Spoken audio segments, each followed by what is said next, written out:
I'm really proud of the programs that I've made in the past few years. I've made a series that showed that the First World War was just that. It was a world war. It was a global conflict in which people from all over the world fought.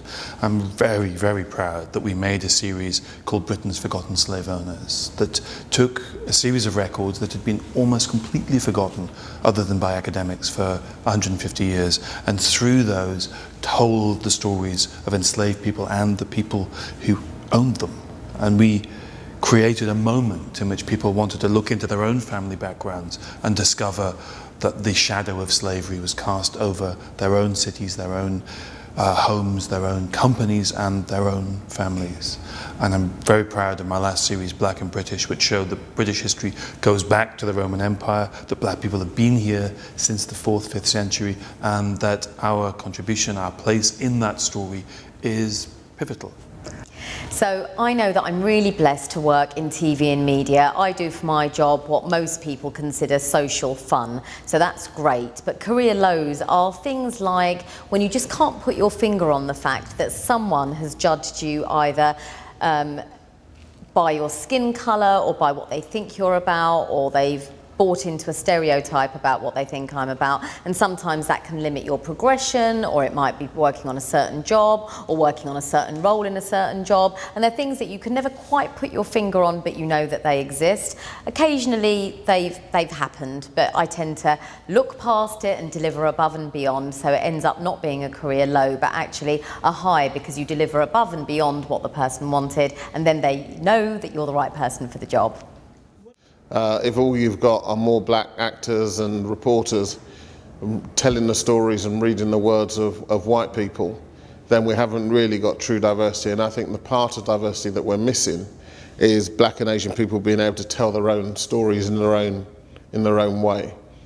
We are still very much constrained by the dominant understanding of our narrative rather than our understanding of our narrative. And that is an issue that will only change when the people who select the programs that get made are more diverse.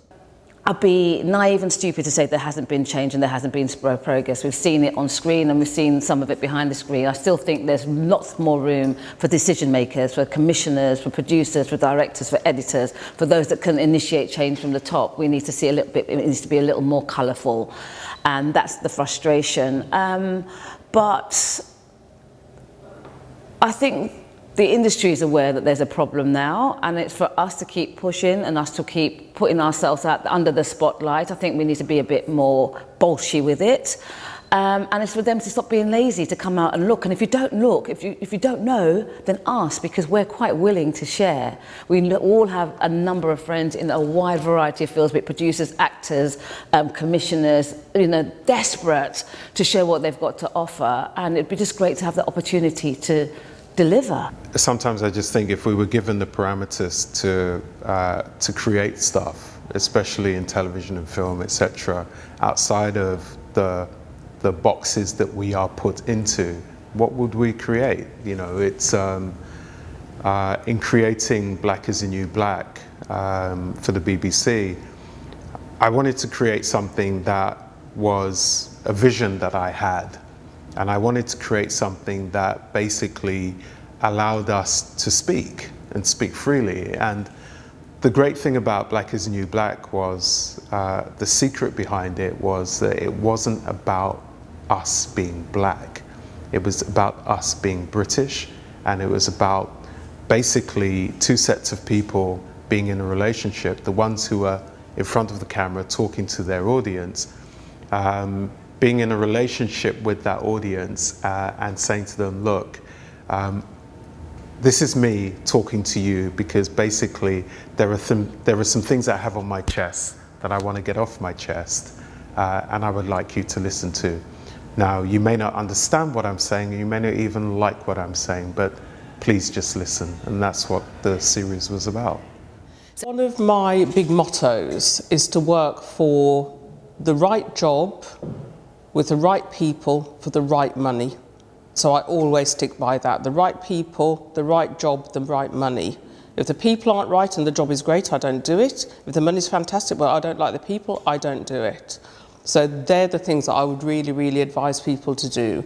The other thing is, if the thing isn't right, there are other opportunities. You don't need to stay anywhere and be miserable. So that's one of the things that probably I would do now more than I did when I was much younger. I would probably walk away from things much, much sooner, because there are some very, very hard characters in television. And luckily over the years, this has got less, because a lot of things that were tolerated when I started out are not tolerated now. And there's a lot more opportunity with online, with YouTube, with doing your own stuff. So that would be my advice. Spread yourself to different avenues, don't just rely on one. If you don't like it, get out and do something that you enjoy. I would say remarkably little has changed. My very first job within television or film was working work experience at Chedo, which was a black film collective, which were trying to do films, and not trying but very successfully making black films about the Black Rasta experience, about Tottenham, black experience in Tottenham, black experience in London, about apartheid.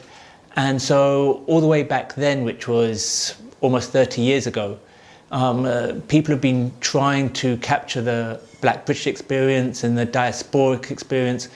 And you see people trying to do the same now, and it's all the same struggle, and that's been going back for as long as I've been involved in television. So it might take various different forms, but the fight is still fundamentally the same fight, which is trying to make sure that we're represented, our stories are told, and we are able to get our values and our point of view and our voices heard.